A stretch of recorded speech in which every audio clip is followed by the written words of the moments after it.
ہو سکتا ہے دور نہ ہو۔ یوم یدعوکم فتستجیبون بحمدہ، جس دن کہ وہ تمہیں پکارے گا جب تم اپنی قبروں میں ہوگے یا گلے سڑے ہوئے ہڈیوں کی شکل میں ہوگے، لیکن تم چلے آؤ گے اس کی پکار پر لبیک کہتے ہوئے، بحمدہ ہی اس کی حمد کرتے ہوئے، وتظنون ان لبثتم الا قلیلا، اور تم گمان کرو گے نہیں رہے ہم مگر بہت تھوڑا سا عرصہ، دنیا میں بھی اور یہ پورا عالم برزخ جو ہے یہ بھی کوئی تھوڑا سا ہی عرصہ تھا جو ہم گزار کر آئے۔ وَقُلْ لِعِبَادِي يَقُولُوا الَّتِي هِيَ أَحْسَنُ، اے نبی میرے بندوں سے کہہ دیجئے، اب یہ عبادی کون ہے؟ اہل ایمان، بجائے یا ایھا الذین آمنوا کہنے کے قُلْ لِعِبَادِي میرے بندوں سے کہہ دیجئے، یقولوا الَّتِی هِیَ أَحْسَنُ، وہ بات کیا کریں عمدہ، مطلب یہ ان کی طرف سے کوئی تلخی کی بات نہیں ہونی چاہیے۔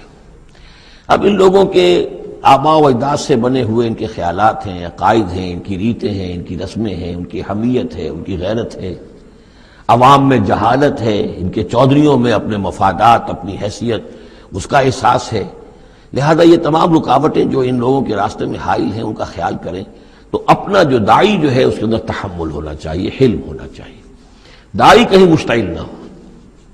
قل لعبادی یقولوا التی ہی احسن، انہیں بات کرنی چاہیے عمدہ۔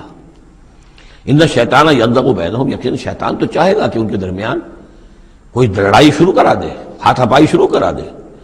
ان الشیطان کان للانسان عدوا مبینا، یقیناً شیطان جو ہے وہ تو انسان کا کھلا دشمن ہے ہی۔ ربکم اعلم بکم، تمہارا رب تم سے خوب واقف ہے۔ ان یشاء یرحمکم، وہ چاہے گا تو تم پر رحم فرمائے گا، اور یشاء یعذبکم، چاہے گا تمہیں عذاب دے گا۔ وما ارسلناک علیہم وکیلا، اور نبی ہم نے آپ کو ان پر کوئی داروغہ بنا کر نہیں بھیجا ہے کہ آپ ذمہ دار ہیں ان کو ہدایت پر لانے کے، نہیں، یہ معاملہ ہر شخص کا اپنا ہے، ذاتی ہے، ہز اون چوائس۔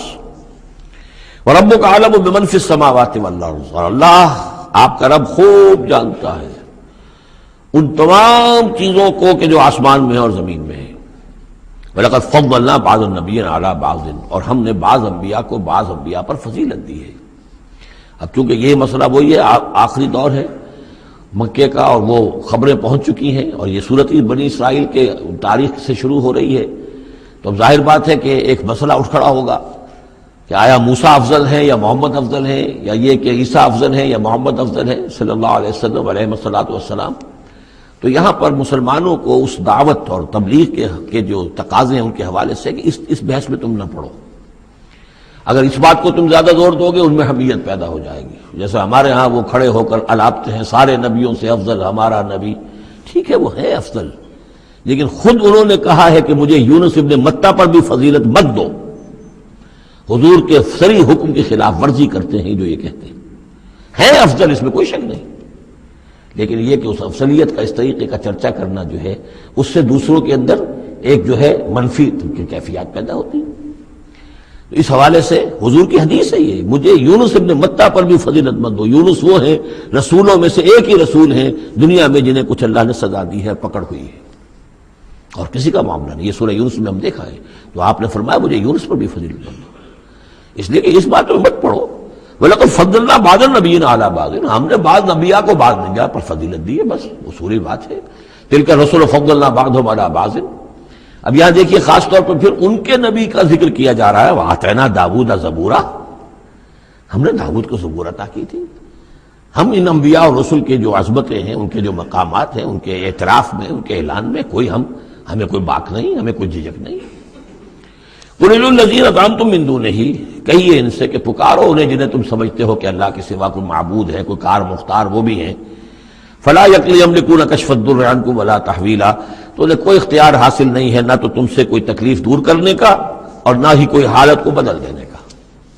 اولئک الذین یدعون، وہ ہستیاں جنہیں یہ پکار رہے ہیں، پکارنے والوں میں دیکھیے کہ پکارنے میں ایک تو ایسے بھی تھے خیالی ہستیاں جن کا کوئی وجود ہی نہیں، من گھڑت، لیکن پکارے جانے والے انبیاء، اولیاء اللہ یا فرشتے یہ بھی تو ہو سکتے ہیں نا، لیکن اس عالم امر میں، اس عالم غیب میں ان کا حال کیا ہے جنہیں یہ پکار رہے ہیں؟ ہم کئی دفعہ دیکھا ہے انہیں پتہ بھی نہیں کہ یہ ہمیں پکار رہے ہیں، قیامت کے دن وہ تو انکار کریں گے، ہمیں کوئی معلوم نہیں تھا کہ تم نے ہمارے ساتھ یہ گستاخیاں کی ہیں اور ہمیں شرمندگی کا سامان بن گئے ہو، کہ اللہ تعالیٰ کے سامنے ہماری شرمندگی ہے کہ اللہ تعالیٰ کے ہاں پیش ہو رہے ہیں کہ ہمیں مد مقابل بنایا گیا اللہ کا۔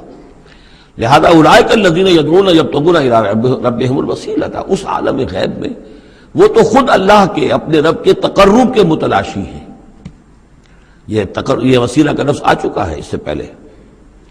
یبتغون الی ربہم الوسیلۃ ایہم اقرب، یعنی اس عالم امر میں بھی درجات ہیں، فرشتے ہیں، طبقہ اسفل کے فرشتے ہیں، پھر درجہ اعلیٰ کے فرشتے ہیں، پھر مقربین بارگاہ ہیں، پھر وہ جو ہے ملائے اعلیٰ جس کو کہا جاتا ہے، ملائکہ مقربین ہیں. تو ان کے اندر بھی ایک درجہ بندی ہے، اور وہ اس عالم کے اندر بھی جیسے یہاں اللہ کے بندے تقرب اللہ کی کوشش کر رہے ہیں، وہ وہاں پر وہ بھی اس عالم کے اندر، بس فرق تو یہی ہے کہ وہ ہماری نگاہوں سے اوجھل ہے. یبتغون الی ربہم الوسیلۃ ایہم اقرب، چاہتے ہیں کہ اور آگے بڑھے اور قرب ہو جائے، ایک دوسرے سے آگے نکل جائیں. وَيَرْجُونَ رَحْمَتَهُ، اور اس کی رحمت کے امیدوار ہیں. وَيَخَافُونَ عَذَابَهُ، اور اس کے عذاب سے ڈرتے رہتے ہیں. ان عذاب ربک کان محذورا، واقعہ یہ ہے کہ آپ کے رب کا عذاب جو ہے واقعتاً ایسی شے ہے جس سے ڈرتے رہنا چاہیے. وَإِن مِّن قَرْيَةٍ إِلَّا نَحْنُ مُهْلِكُوهَا قَبْلَ يَوْمِ الْقِيَامَةِ أَوْ مُعَذِّبُوهَا عَذَابًا شَدِيدًا، اور نہیں ہے کوئی بستی مگر یہ کہ ہم اسے ہلاک کر کے رہیں گے قیامت کے دن سے قبل، یا عذاب دیں گے اسے بہت ہی شدید عذاب. اس آیت کو جوڑ لیجئے گا چونکہ یہ جوڑا ہے یہ سورت اور یہ سورہ کہف. لِيُنذِرَ بَأْسًا شَدِيدًا مِّن لَّدُنْهُ، بہت بڑی جنگ اور بہت بڑی تباہی جو آنے والی ہے قیامت سے قبل، اس کی طرف اشارہ ہے کہ یہ جو، اور آج کل جو بھی آپ تصور کر سکتے ہیں کہ ایٹمک جنگ اگر ہو جائے تو کیا ہوگا دنیا میں، نیوکلیئر وار ہو اور کسی بھی وہ چھڑ سکتی ہے. لیکن یہ کہ قیامت سے پہلے الملحمۃ العظمیٰ، ایک بہت بڑی جنگ ہونے والی ہے جس کی کہ احادیث کے اندر خبریں ہیں، جس کا تذکرہ پھر آئے گا سورہ کہف کے اندر صراحت کے ساتھ. تو کوئی بستی ایسی نہیں ہے قیامت سے پہلے وہ عذاب آئے گا. اور معذبوها عذابا شدیدا کان ذلک فی الکتاب مستورا، اور یہ تمام چیزیں جو ہیں اللہ کی کتاب میں لکھی ہوئی ہیں، طے شدہ ہیں، وہ آنا ہے، اس کا ایک ٹائم ٹیبل معین ہے. وما منعنا ان نرسل بالآیات، اور ہمیں نہیں روکا اس سے کہ ہم آیات بھیجیں. اب وہ مسئلہ چھڑ رہا ہے دوبارہ جو سورہ انعام سے چل رہا ہے کہ نشانی کیوں نہیں دکھاتے، حصے نشانی، کوئی معجزہ. یہاں اللہ تعالیٰ فرما رہے ہیں کہ ہم نے اس طرح کے معجزے دکھانے کیوں بند کر دیے. وما منعنا، نہیں روکا ہم کو اس سے کہ ان نرسل بالآیات، کہ ہم وہ معجزات دکھائیں، الا ان کذب بها الاولون، اس لیے کہ ہم نے یہ دیکھ لیا کہ پچھلوں نے بھی جھٹلایا ان کو. نہ تو سمود کو جو ہم نے ناقہ دی تھی ان کے مطالبے کے اوپر اس پر کوئی ایمان لایا، نہ عیسیٰ کو جو آخری معجزے ہم نے دے دیے، زندہ جانور پیدا کر دینا، گارے سے بنانا، پھونک مارنا اور اڑتا ہوا وہ پرندہ بن جائے، اور مردہ کو کہنا قم باذن اللہ اور وہ کھڑا ہو کے چلنے لگ جائے. اب اس سے آگے کون سا معجزہ ہوگا؟ لیکن کوئی مانا معلوم ان کذب بها الاولون، پہلوں نے بھی ان معجزات کا انکار ہی کیا، جھٹلایا.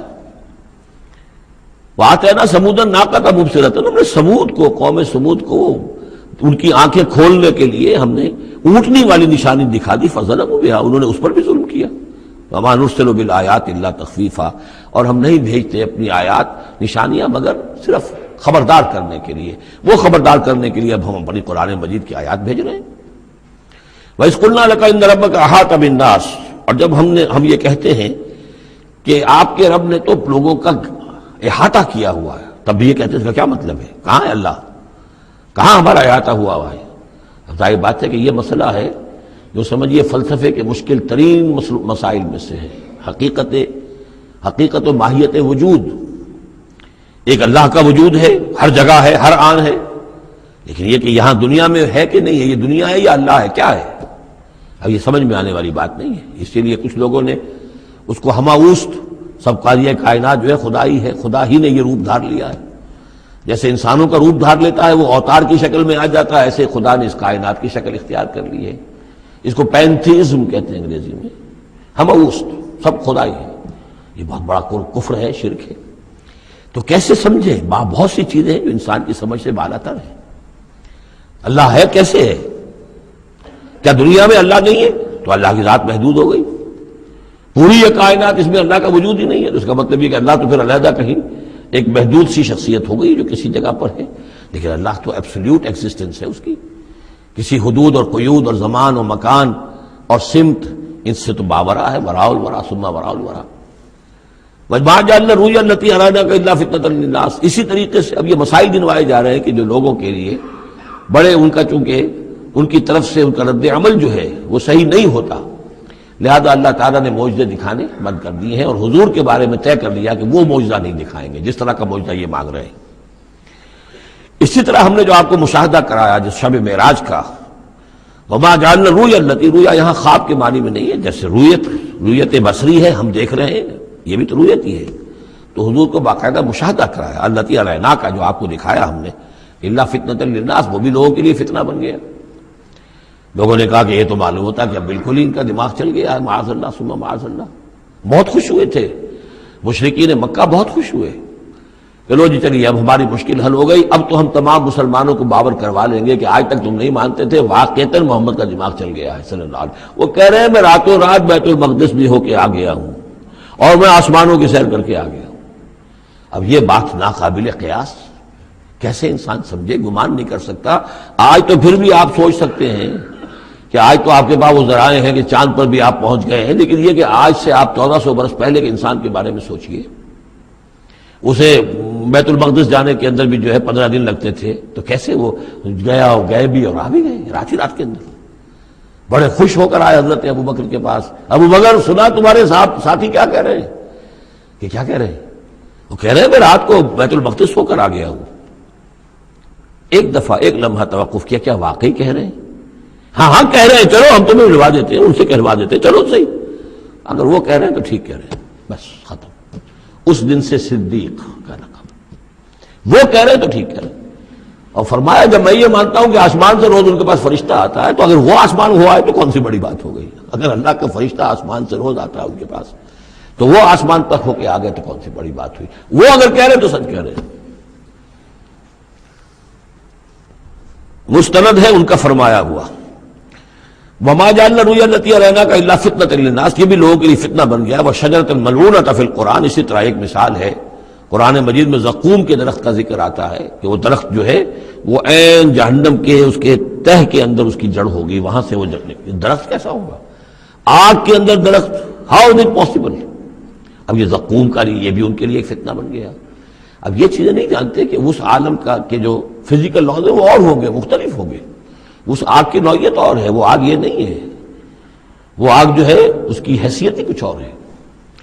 تو فرمایا والشجرۃ الملعونۃ فی القرآن، اور جس قرآن مجید میں جس ملعون شجر کا ذکر ہے، وَنُخَوِّفُهُمْ، لیکن یہ ساری باتیں ہم انہیں بتاتے ہیں خبردار کرنے کے لیے، فما یزیدہم الا طغیانا کبیرا۔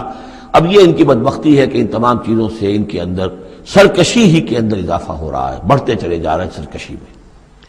وَإِذْ